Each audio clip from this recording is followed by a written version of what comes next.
Hello and welcome to Physics Learning in Mathematics।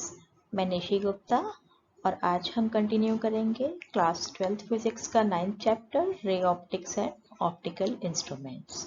और आज का हमारा टॉपिक है refraction of light through a prism. तो refraction through a prism, prism क्या होता है? ये a triangular glass prism is a part of transparent medium bounded within two triangular bases and three rectangular lateral surfaces। यानी कि prism transparent medium का एक part है जिसकी 6 सरफेसेस के 5 सरफेसेस हैं।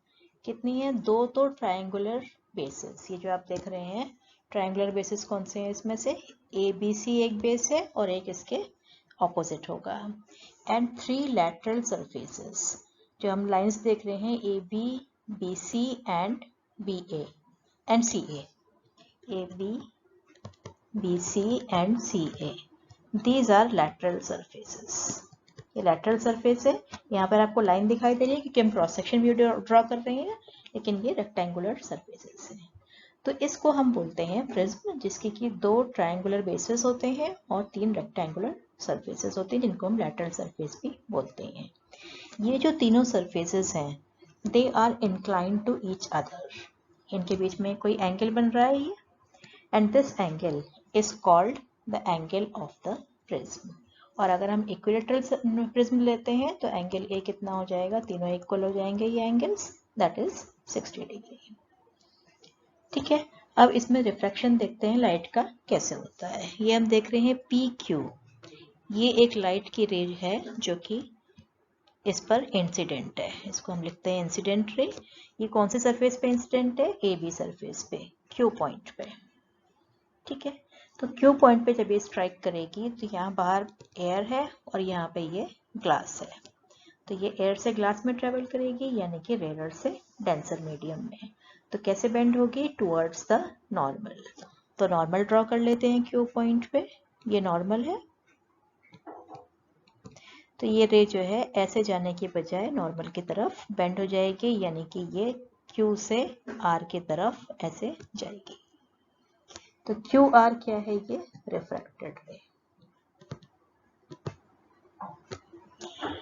अब ये जब R पॉइंट पे स्ट्राइक करेगी तो R से आगे जाने के लिए फिर से मीडियम चेंज हो रहा है ग्लास से एयर की तरफ, यानी कि ये डेंसर से रेयर मीडियम की तरफ जा रही है। तो क्या होगा? नॉर्मल से अवे बेंड हो जाएगी। ये इसका डायरेक्शन ये थी और यहाँ हमने नॉर्मल ड्रॉ कर लिया इस पॉइंट पे, R पॉइंट पे, तो ये नॉर्मल से दूर जाएगी, यानी कि वो RS के अलोंग बाहर निकलेगी।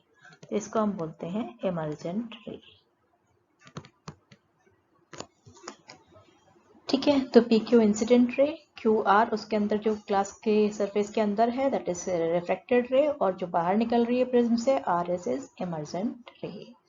इसको हम कंपेयर करते हैं जो हमने ग्लास स्लैब में रिफ्रैक्शन पढ़ा था। ग्लास स्लैब में भी हमने इसी तरह का रिफ्रैक्शन पढ़ा था।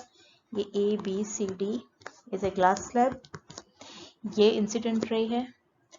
जब ये यहाँ पे M पॉइंट पे स्ट्राइक करती है मीडियम चेंज होता है, ये नॉर्मल की तरफ बेंड होती है। MN क्या है? ये रिफ्रैक्टेड रे।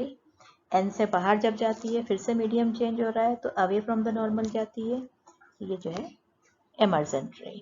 तो इसमें हम क्या देख रहे हैं? ये जो इमर्जेंट रे है और ये जो इंसिडेंट रे है, इसको हम आगे बढ़ा देते हैं, ये दोनों आपस में पैरेलल होती हैं। Incident ray is parallel to emergent ray. Parallel होती हैं लेकिन उनके बीच में थोड़ा सा गैप होता है जिसको हम लैटरल शिफ्ट बोलते हैं। ठीक है, कि इसमें कैसी सरफेसेस थी ग्लास स्लैब में? Parallel refracting surfaces. ये रिफ्रैक्टिंग सरफेस कौन सी थी हमारी? एक तो AB थी और एक CD थी, और ये दोनों कैसी हैं? पैरेलल सरफेसेस हैं। 2 सरफेस से रिफ्रैक्शन हो रहा था, तो emergent ray is parallel to incident ray, it is slightly displaced. लेकिन प्रिज्म में क्या हो रहा है? यहाँ पे जो 2 सरफेसेस है रिफ्रैक्टिंग सरफेसेस, कौन कौन सी हैं? AB and AC। एक सरफेस AB है और एक AC है, 2 से रिफ्रैक्शन हो रहा है और ये जो है आपस में पैरेलल नहीं है। ठीक है, पैरेलल नहीं है तो इंसिडेंट रे जो है वो रिफ्रैक्टेड रे के, इमर्जेंट रे के पैरेलल नहीं है इस केस में। तो अगर हम इनको आगे प्रोड्यूस करें, इनके बीच का एंगल देखें कितना है, तो इंसिडेंट रे को हम आगे बढ़ाएंगे ऐसे, इमर्जेंट रे को पीछे की तरफ प्रोड्यूस करेंगे, तो ये जो एंगल बन रहा है, this angle is called angle of deviation. इसको बोलते हैं हम एंगल ऑफ डेविएशन। और किससे रिप्रेजेंट करते हैं इसको? डेल्टा से। कैसे डिफाइन करेंगे?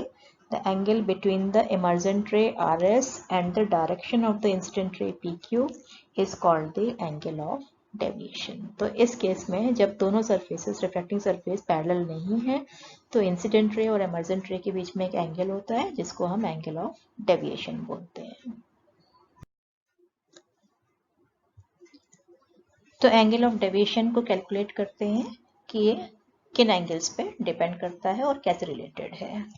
तो पहले फिगर समझ लेते हैं हम। ये हमारी जो है पी क्यू इंसिडेंट रे है,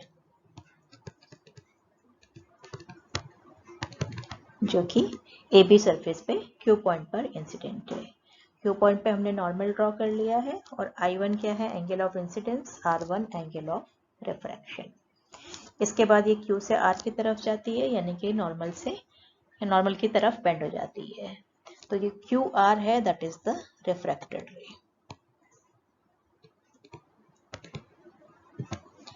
अब ये आर पॉइंट पे स्ट्राइक करती है, तो आर पॉइंट पे फिर से रिफ्रैक्शन होता है और ये नॉर्मल से अवे बेंड हो जाती है। नॉर्मल ड्रॉ कर लिया हमने और आर पॉइंट पे। R2 क्या है? एंगल ऑफ इंसिडेंस, और E जो है इसके लिए एंगल ऑफ रिफ्रैक्शन, इस फेस के लिए, क्योंकि दो रिफ्रैक्शन हो रही है, एक क्यू पॉइंट पे, एक आर पॉइंट पे। इसके बाद ये जाती है RS के अलोंग, RS इज इमर्जेंट रे। ठीक है, हमको निकालना है एंगल ऑफ डेविएशन, तो हम इंसिडेंट रे को आगे प्रोड्यूस कर लेते हैं, और ये इमर्जेंट रे है, इसको हम बैकवर्ड डायरेक्शन में बढ़ा देते हैं, तो हमारे पास ये एंगल ऑफ डेविएशन आ जाता है delta. This angle is angle of deviation. अब इसमें हम थोड़ी सी मैथ्स यूज करेंगे। इन क्वाड्रिलेटरल AQNR, AQNR क्वाड्रिलेटरल बन रहा है, ये चार साइड्स हैं इसकी। The two angles at the vertices Q and R are right angles. एक तो ये एंगल, इसमें राइट एंगल दिख रहा है हमको, क्योंकि हमने नॉर्मल ड्रॉ किया था। एक ये R एंगल जो है, ये राइट एंगल है। ठीक है, therefore the sum of the other angles of the quadrilateral is 180 degree. तो बाकी जो दो एंगल बचे हैं, कौन से? A और N, इनका सम 180 होगा। क्यों 1 होगा? क्योंकि हमको पता है कि sum of angles of quadrilateral कितना होता है? Quadrilateral that is equal to 360 degree, और 360 में से दो 90 के हो गए हैं, तो बाकी जो दो बचे वो कितने के हो जाएंगे? 180 डिग्री के। It means angle A plus angle QNR is equal to 180 degree. ठीक है, नेक्स्ट हम लेते हैं ट्राइंगल QNR। QNR, ये एक ट्राइंगल बन रहा है ये, और ट्राइंगल में एंगल्स का सम कितना होता है? 180 डिग्री। तो हम लिख सकते हैं R1 plus R2 plus QNR is 180 degree. दो इक्वेशन आ गई हमारे पास, इन दोनों को कंपेयर करते हैं। तो हम क्या देखते हैं? राइट हैंड साइड में 180, इधर भी राइट हैंड साइड में 180। लेफ्ट हैंड साइड से कंपेयर करते हैं, यहाँ पर QNR तो यहाँ पर भी QNR। इधर क्या बचता है? एंगल A, और इधर R1 प्लस R2। तो हम क्या लिख सकते हैं? R1 plus R2 is equal to angle A।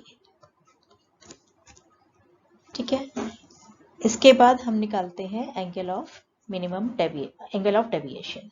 ये डेल्टा निकालना है हमको। अगर हम ट्राइंगल कौन सा देखें? इन ट्राइंगल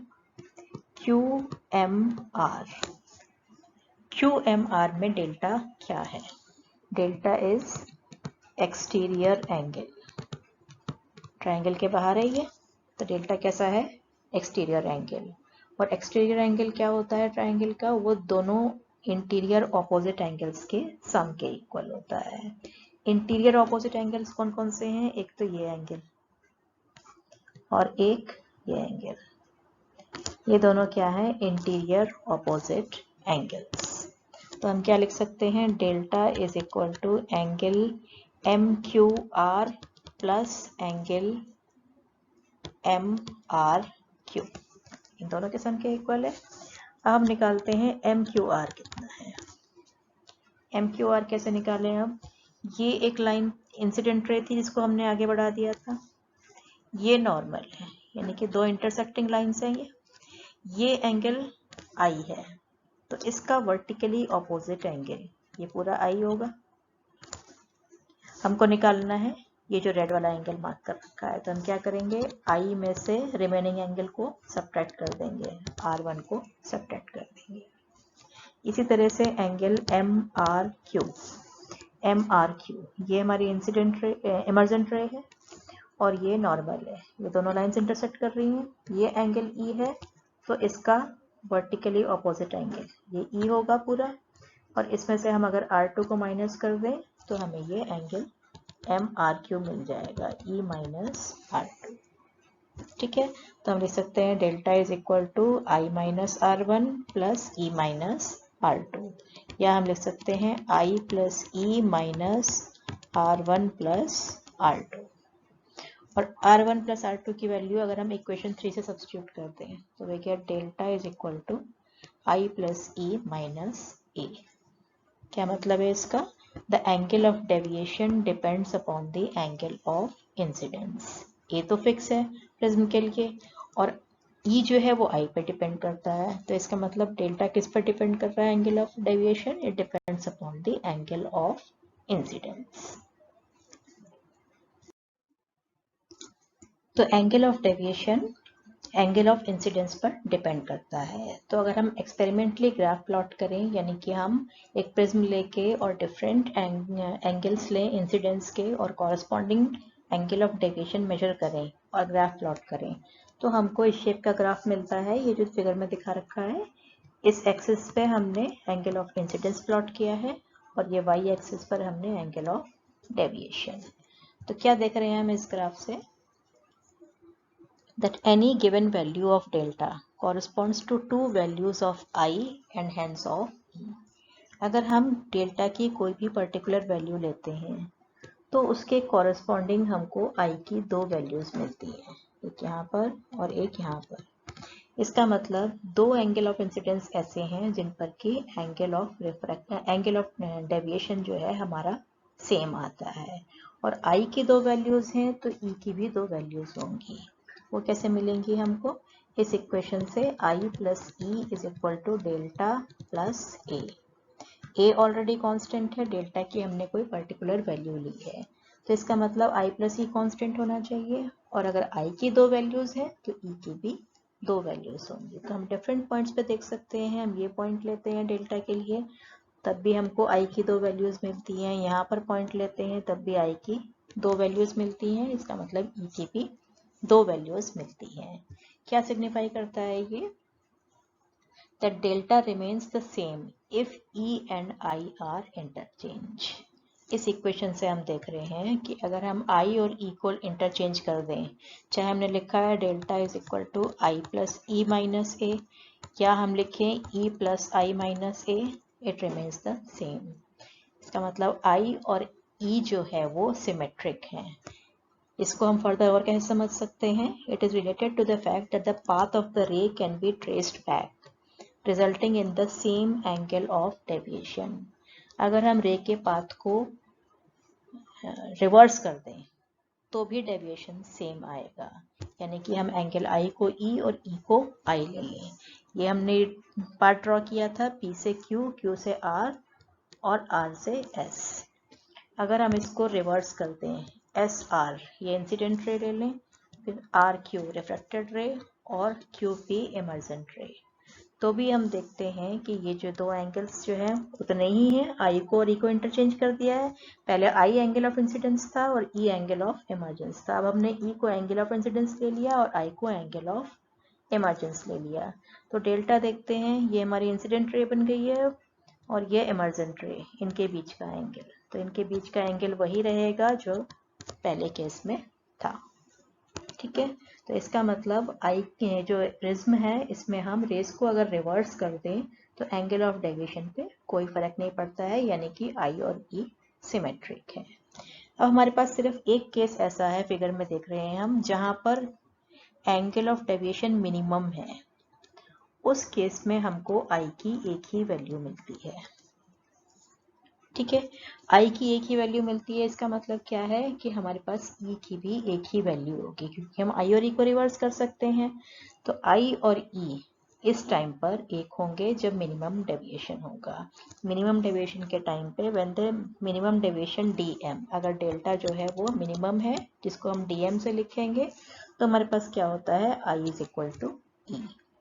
और अगर आई इज इक्वल टू ई है तो R1 R2 भी इक्वल होंगे। ये कैसे समझ सकते हैं, हम क्यू पॉइंट पे अगर स्नेल्स लॉ यूज करें तो हम क्या लिखेंगे, sine I upon sine R1 is equal to refractive index of second medium with respect to first medium. Second medium ये है और फर्स्ट मीडियम बाहर है। अगर हम इस पे रिफ्रैक्शन का लॉ यूज करें, अगर हमने रिवर्स कर दिया है रे को, तो अब ये एंगल ऑफ इंसिडेंस बन गया, ये एंगल ऑफ रिफ्रैक्शन। तो हम क्या लिख सकते हैं, साइन ई अपॉन साइन R2। और रिफ्रैक्टिव इंडेक्स कांस्टेंट है, ई और आई आपस में सेम है, तो क्या होगा, R1 और R2 भी सेम होंगे। It means the ray refracted ray inside the prism becomes parallel to its base. ठीक है, तो हम ये सब्स्टिट्यूट करते हैं। हमने लिखा है कि when delta is equal to dm, this implies that I is equal to E and R1 is equal to R2। इसको हम R मान लेते हैं। ये जो है dm के इक्वल है, तो I और E आपस में इक्वल है और R1 R2 भी आपस में इक्वल है।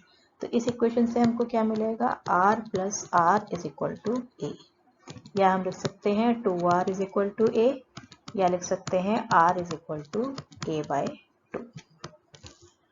ठीक है, अगर इस इक्वेशन से हम वैल्यू सब्स्टिट्यूट करें तो हमें क्या मिलेगा, डेल्टा को लिखेंगे हम dm is equal to I plus I, क्यों, क्योंकि आई और ई इक्वल है, माइनस ए, या हम लिख सकते हैं dm is equal to 2i minus A, या हम लिख सकते हैं I is equal to a plus dm upon 2।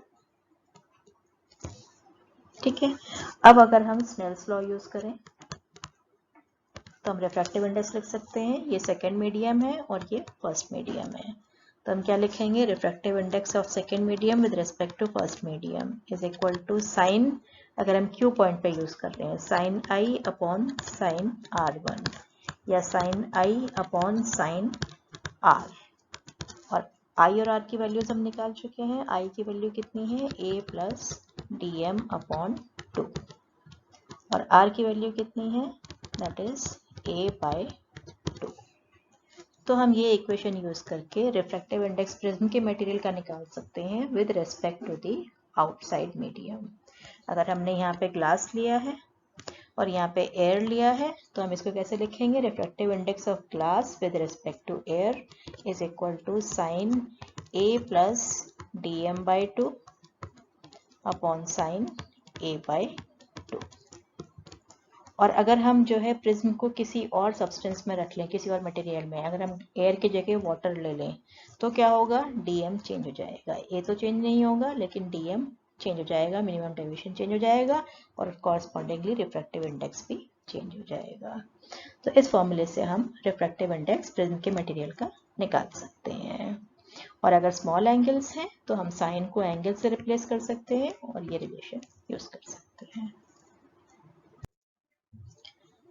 तो क्वेश्चन करते हैं, a prism is made of glass of unknown refractive index. हमें मटेरियल का रिफ्रैक्टिव इंडेक्स पता नहीं है, ये पता है कि ग्लास का बना हुआ है। A beam of light is incident on the face of the prism and the angle of minimum deviation is 40 degree. What is the refractive index of the material of the prism? The refracting angle of the prism is 60 degree.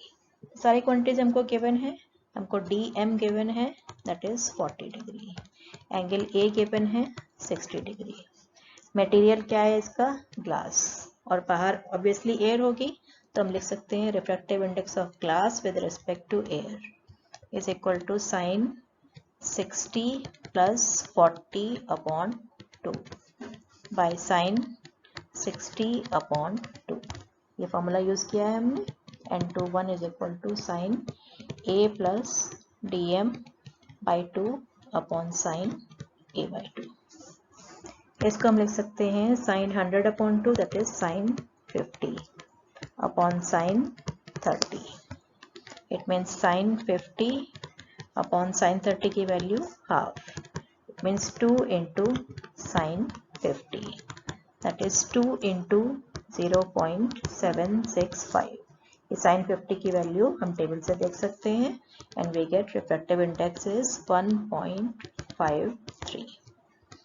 जो glass है जिसका prism बना हुआ है उसका refractive index कितना है with respect to air, that is 1.53. Then the prism is placed in water. अब प्रिज्म को हम वाटर में रख देते हैं. रिफ्रैक्टिव इंडेक्स वाटर का एयर के रेस्पेक्ट में 1.33 है. Predict the new minimum angle of deviation. अब angle of minimum deviation change हो जाएगा अकॉर्डिंगली. हमको गिवन है, क्या गिवन है? Refractive index of water with respect to air, that is 1.33. अब प्रिज्म ग्लास का है और बाहर हमने क्या लिया है, उसको हमने वाटर के अंदर रख दिया है, तो बाहर का मीडियम वाटर है. तो इस इक्वेशन में जो हम रिफ्रैक्टिव इंडेक्स लिखेंगे, तो refractive index of glass with respect to water, that is equal to sine 60 plus dm by 2 upon sine 60 by 2. या हम लिख सकते हैं sine 60 plus dm by 2 upon sine 30. और इसको हम कैसे निकाल सकते हैं? Refractive index of glass with respect to water. इसको हम लिख सकते हैं refractive index of glass with respect to air upon refractive index of water with respect to air, that is equal to sine 60 plus dm by 2 upon sine 30 की value half. और ये कितना है हमारे पास? ये हमने निकाला था अभी 1.53 और वाटर का रिफ्रैक्टिव इंडेक्स हमको गिवन है 1.33. तो हम लिख सकते हैं sine 60 plus dm upon 2 is equal to half multiplied by 1.53 upon 1.33. इसको हम सॉल्व कर लेंगे तो will get half multiplied by 1.15. It means it is equal to 0.575. 0.575. It means 60 plus dm upon 2 is equal to sin inverse 0.575. और इसकी value again हम trigonometric table से देख सकते हैं, तो इसकी वैल्यू हमको मिलती है अप्रोक्सीमेटली 35 डिग्री. फर्दर सॉल्व करेंगे. 60 degree plus dm is equal to 35 into 2, that is 70 degree, and therefore dm is equal to 70 minus 60, that is equal to 10 degree. तो हमारे पास मिनिमम डेविएशन की वैल्यू आ जाती है, that is equal to 10 degree. तो आज के लिए इतना ही. नेक्स्ट टर्न पे हम पढ़ेंगे some natural phenomena related to sunlight. तब तक के लिए bye. Thank you. Happy learning.